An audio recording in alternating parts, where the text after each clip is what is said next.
So first thing we're going to do is first just make sure that we can actually get this puppy's attention because he's in a new place with new smells and a lot going on. Before I start asking him to run 100 yards down the yard, I want to make sure that he can focus on me in this difficult situation. So, Maverick. Yes, good boy. Maverick. Yes. So anytime you take your dog out to practice recalls or come when called, make sure he's not just completely off and disconnected from you, or that's not really a good place to start. You're probably setting him up for failure. So I want to make sure he will stop what he's doing, even though he's distracted, to take a look at me. Maverick. There we are. Good boy. Okay? And so to start the restrained recalls, remember that part of what we're doing here is using his natural inclination. You okay, Bubba? His natural inclination to chase. That's an instinct. They all have it. And we're going to use that to our advantage. And we're also going to take advantage of the fact that he and all dogs have a strong opposition reflex. So if I hold him back like this, when somebody runs out to call him, he's going to be much more likely to bust out happy and fast once he is released to go after them, rather than just catch him from meandering around, okay? So we're going to use restraint, and we're going to use chase as part of the recall. So what's going to happen is when he gets called, Garrett's going to say his name when he's about halfway to wherever he's going. I've got this line on him for safety, but also so that if he does kind of turn around like, oh, I think I need to sniff this, I can at least just step on the line and quickly redirect him so he doesn't reinforce himself for getting distracted and going off. So that's the other reason for the line. Okay, so I'm going to hold him back. Garrett, you just come and show him what you have. Oh, look. Look. And then I'm going to take off running. Ready? Maverick, come. Maverick, come. Yay! Good boy! Good boy. So part of what we're doing is making sure that we take hold of his collar and have a real hold of him before we have our big party and celebrate the recall. He needs to understand that that's part of it. I need to actually be able to hold on to you, not just that you're bouncing around somewhere in the vicinity. All right, so then Garrett's going to hang on to him. I'm going to do the same. Oh, buddy. Look, Bubba. Ready, set. Maverick! Maverick, come! Yay, right here, buddy. I wait for him to put his collar or his harness into my hand rather than me reaching and grabbing for him. Yes! Because if I start reaching and grabbing, he's going to back up. That's just going to be his natural inclination. Good boy! So I make it his job. Here's my hand. Put your collar there, your harness there, and then we can continue on. Okay, you ready? Do it again. Ready? So get a little closer.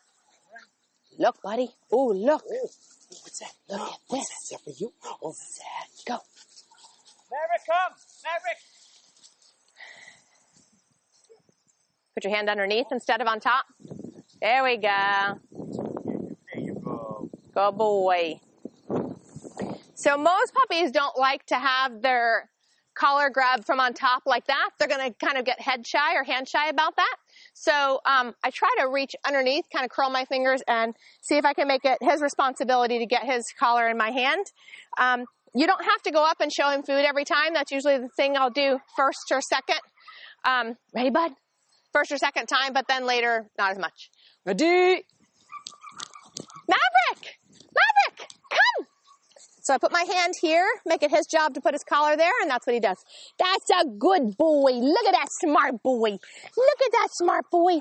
To be honest, I'm not really interested in manners and him being all perfect and giving me a sit and keeping his mouth to himself and all that right now. The focus is making sure he's having a ton of fun doing this. He's running to me because he can't think of anything else more fun and exciting and wonderful to do, not because it's a come to me or else kind of a situation. We don't do that. All right, one more.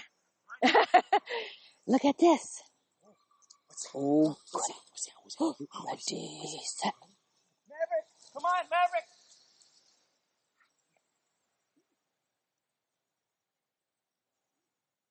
A great way to involve the kids especially, but grown-ups can do this too, in the recall games or the teaching come when called, is to give them something to offer the puppy as a fun reward that occupies puppy's teeth so that puppy isn't necessarily grabbing treats from their hands, or they're using, so that they're not using petting as a reward, because that gets the puppy ultra stimulated and then the puppy wants to grab with teeth.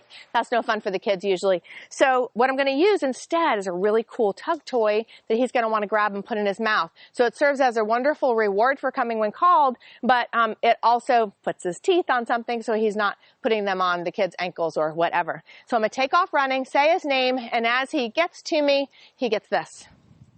Finn, come! Yay! Look at that smart boy! Good boy! Good boy! And then we have a little tug game. The tug game is part of the reward for sure. Look how much fun he's having. Look at that! That's awesome, Bubba! Yeah, it is.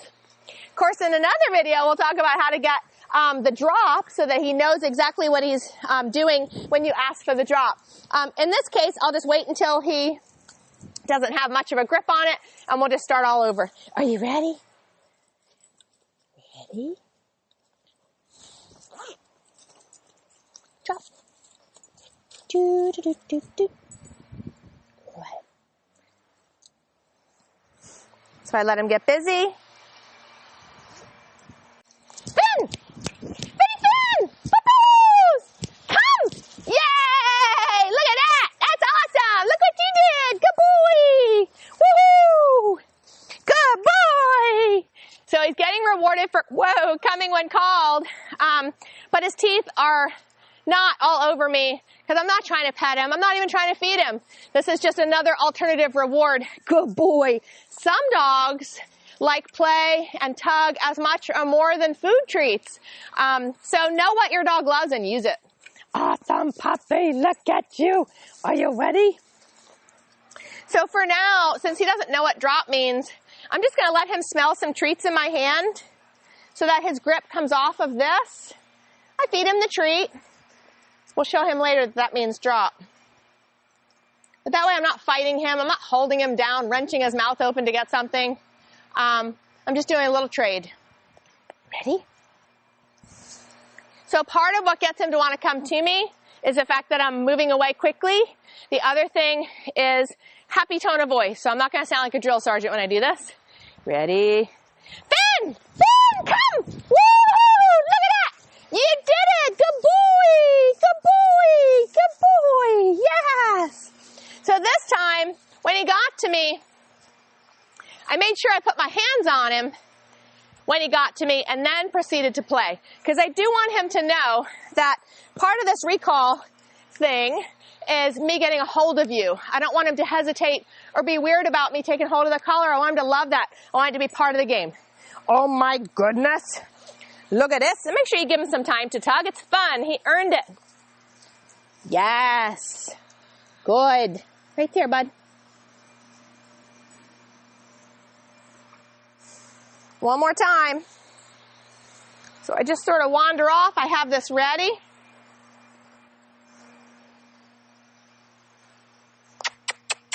Finn! Finn!